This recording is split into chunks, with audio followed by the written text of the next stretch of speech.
welcome to the Eurovision community. You're going to be part of this forever now in your careers, which is so exciting. And it's a great Yay! place to be. Yes. It You know, is. you'll never Thank get you. away from us now. It's a great No. place to be.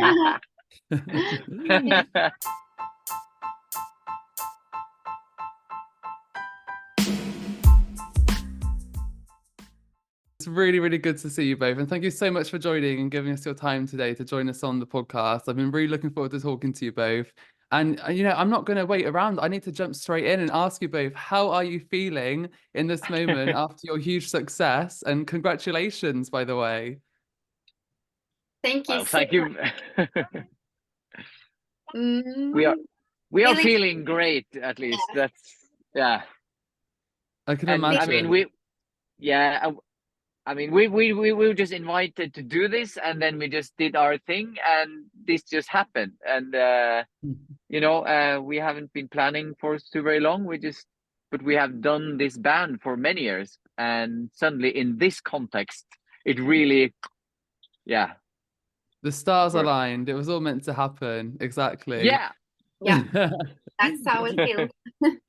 I was going to say for you, Gunnhild, how does it feel to have Europe, not just Europe, Mhm. but the world, be introduced to your Mhm. music as a band and to kind of have this spotlight on you all Mhm. around the world for people to be introduced to your music? How does that feel? It feels amazing, and it feels like a very, very good opportunity for us to show what we are and what we do, and to just, yeah, um, get more people to know about what we're doing. And that's just what's not to like about that.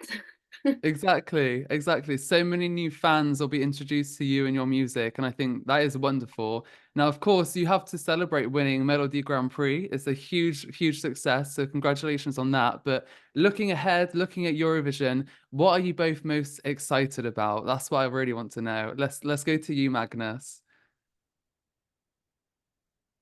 Well, there. I mean, the what gives me the most enjoyment of all this is actually cooperating with all the people that just working in every level of all that huge, like, global level production. So I'm looking forward to cooperating with all the people, and then again meeting all the people, and just learning to know more of the Eurovision community. That was a kind of new thing for us, but now it's like, whoa, regular music business, that is just like a cold place. This is where the heart is. So it's all about the people, actually. And the music, of course, but I mean, we bring the music, and I'm just looking forward to meeting the people.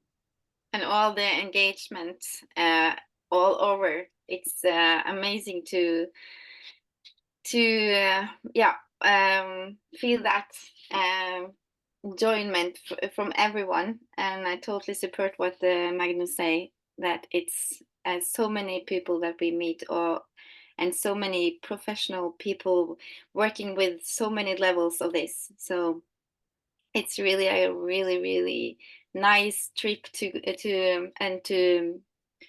participate in.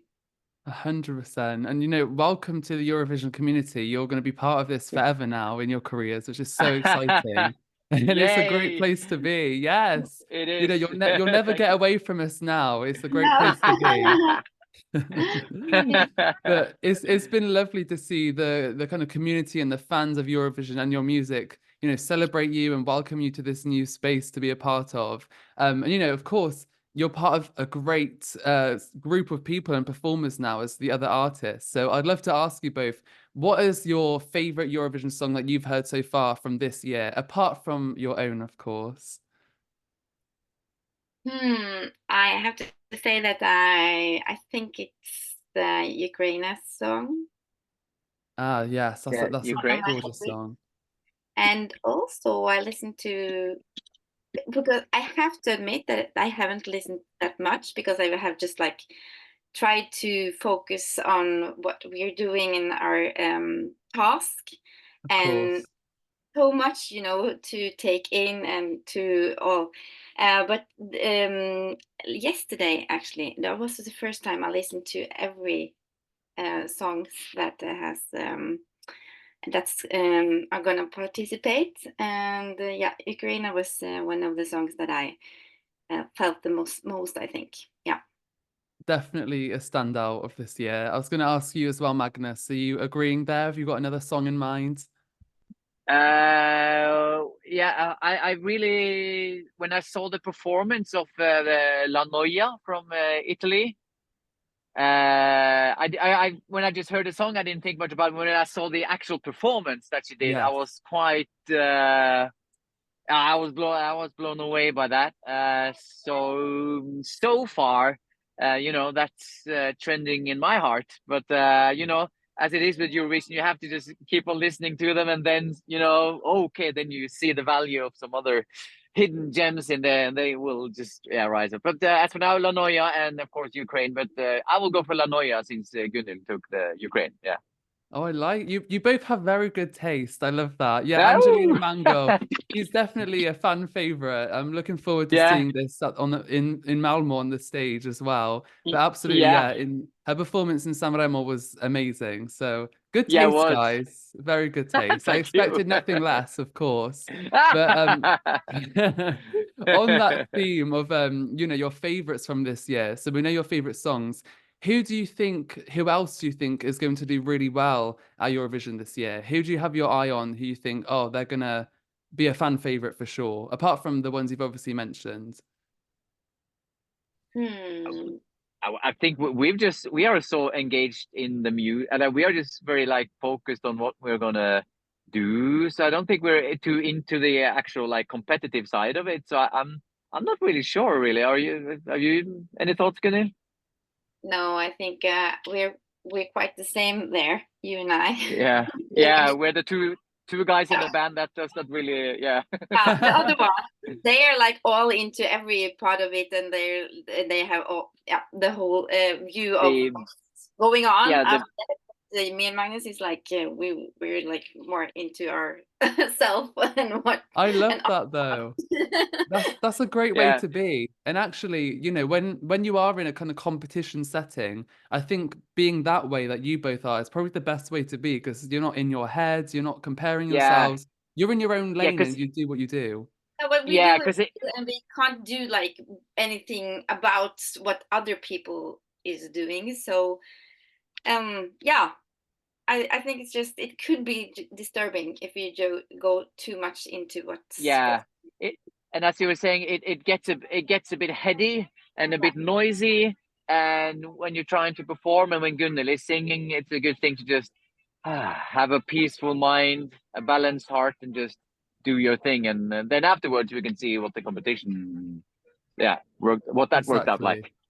I Yeah. think you guys have got it sorted out, and I think you're going to do really well with that mindset. So absolutely, yeah, don't change that way of, going into it. It's great. And more about your performance, because we've talked about the other performances this year and the other artists, but you guys really were a standout and are a standout, and we're so excited as fans to see what you bring to, Malmö this year. And your performance at Melody Grand Prix was really spiritual. It really touched a lot of fans with the way that you kind of presented your music and the performance. So I know you can't give too much away, but can we expect anything similar in Malmö with your performance and the kind of staging that we're going to see?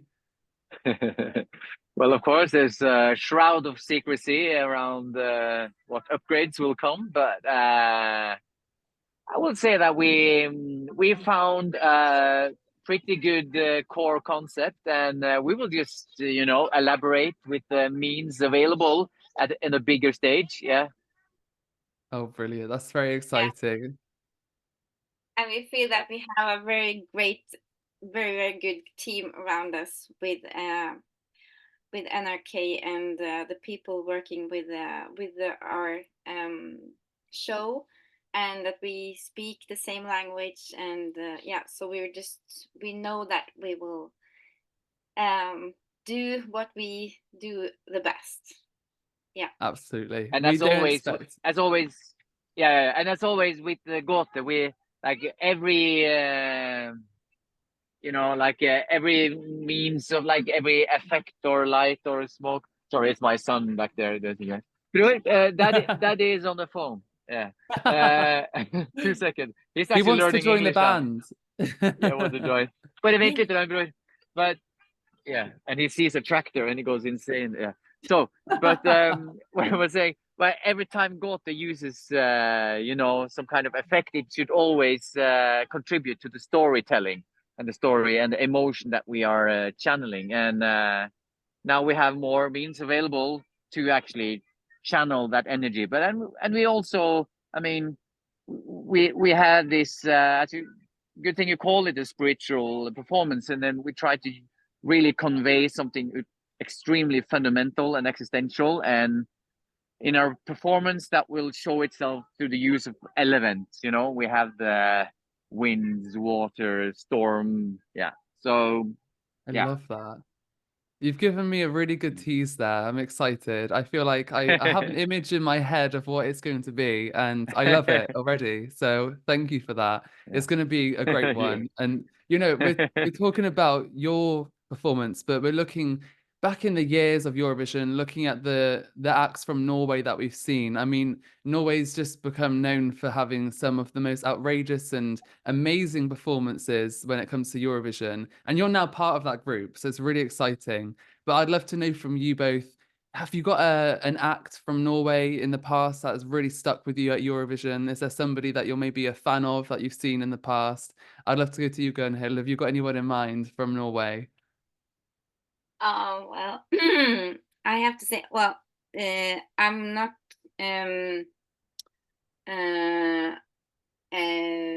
one of my best friends is Margaret Berger. Oh yes. Yeah. But so I don't know if I'm like kind of as I know her Biased. so well. Yeah. Yeah. Yeah, you're biased. Yeah. But I really, really like that song. Yeah. Also, I would have done that if she wasn't my friend. But yeah, I mean, that's just an extra say, plus. huh?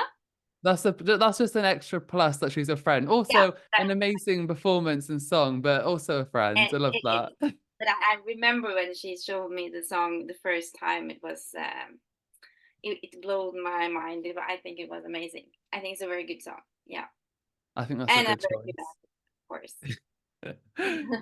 Would you say the same, Magnus? Have you got someone else in mind?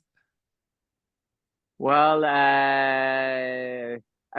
in this context, I would maybe refer to Secret Garden and the Nocturne that won the Eurovision in was it 90? You probably know this, or you're expecting my Eurovision knowledge isn't as good as you might think, honestly, when it comes to going back in time. Yeah, but the reason long time ago, that's for sure. Yeah, the reason I want to take to talk about that one is because I mean it stood out. It was a contrast to all the other songs. It was an instrumental almost, and but it really struck the geist of that time and that year. Just like, yeah, because they just did something completely different, and sometimes that just is exactly what the world needs. Exactly. I couldn't agree more. And that's why we love Norway at Eurovision, because it's always bringing something new and something exciting that maybe the rest of the world isn't ready for, but then they're like, oh, okay, we can get on board with this, and everybody falls in love. So that's, as a fan of Eurovision, that's why we love Norway taking part. But of course, cool. That it's true. And again, you are bringing that this year as a band. You're really bringing something new and exciting. And I think with Ulveham, your song for this year, it's so powerful and unique, and it's got that blend of Norwegian folk music, of course, but also metal and electronica. So I'd love to ask from you, can you share the inspiration behind this particular song and kind of thought process of it? I don't ask for much. That's a huge question, but I think we have to begin with the first part of the song. That what inspired the song was this lock. That's what is it called in English again, Magnus? I'm back online. What did you say? What is a lock? Or Again, it's a calling. You call for calling, the yeah. for the animals at the farm. Yes, this calling from that's very, very old. And do you know what a calling is? Yeah, it's kind of like I know it in spiritual terms of kind of like, is it Yeah, to kind of it, gather and to looking to connect? yeah, you it's a summon. You're summoning. It's a call Yes. for summoning of the animals, right? So they are out in the pastures or out in the mountains, and you need to get them to the farm again. And I see. then the Yeah. budaya of the farm, she would sing that calling, and they would come. And so the chorus is a calling, just a old calling. So yeah. But then it's mixed with this medieval ballad story of the verses, Diary Maid. which Diary Maid is a budaya. Diary Maid? Yeah. Dairy Maid, yeah, Dairy Maid, yeah. So, but there's an interesting synergy effect going on in this song, because you got the calling in the chorus, but the verses, it's this grotesque story about jealousy and liberation from a suppressive power. And the inspiration came from the calling at the first, and then we found the story behind that's in the lyrics, and then I think more the music came out of this mixture of yeah, because because it's sort of a strange combination, this grotesque medieval ballad story about jealousy and murder and liberation, and then with the calling for cows in the choruses.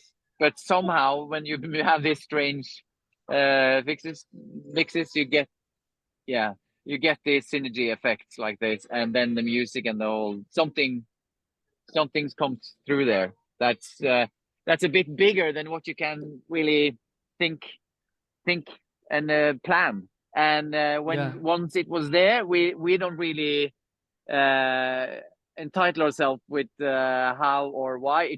It's just there, and now it's our job to just keep on channeling it, keep on conveying it, because it's way bigger than what we planned. Yeah, I love that though. I think you've explained it perfectly. And I mean, the outcome of all that you've put into it, and all that thought you put into this song, it does show, and it's gorgeous. And I find it fascinating as the kind of way of storytelling as well. You really do that so well with this song. And I'm now hoping that when you do your calling in Malmö, a bunch of animals and cows are going to come on the stage. I'll be disappointed if they don't. I think that's brilliant. I love that though. And we're really looking forward to, obviously, as I said, the performance in Malmö this year from you guys. But Eurovision's one thing, but you have the rest of the world as well after this. So the stage of Eurovision this year, what's next for the band? What's next for you after this? What after Eurovision, we don't know yet much. But we are a band that have been touring for many years, so we have a great live show ready. So this is the fantastic opportunity for us to really reach out to a larger audience abroad. Yeah. So yeah. Okay, guys, I have a son that I can't really. I think okay, but I think sorry. Gunnhild, no, Magnus, don't you worry. That was my last question for you. Now you can give your son all the love and attention he needs. Yeah. Okay. Thank you so much, guys. Hello, goodbye. Yeah. Hello, bye-bye. Bye, guys.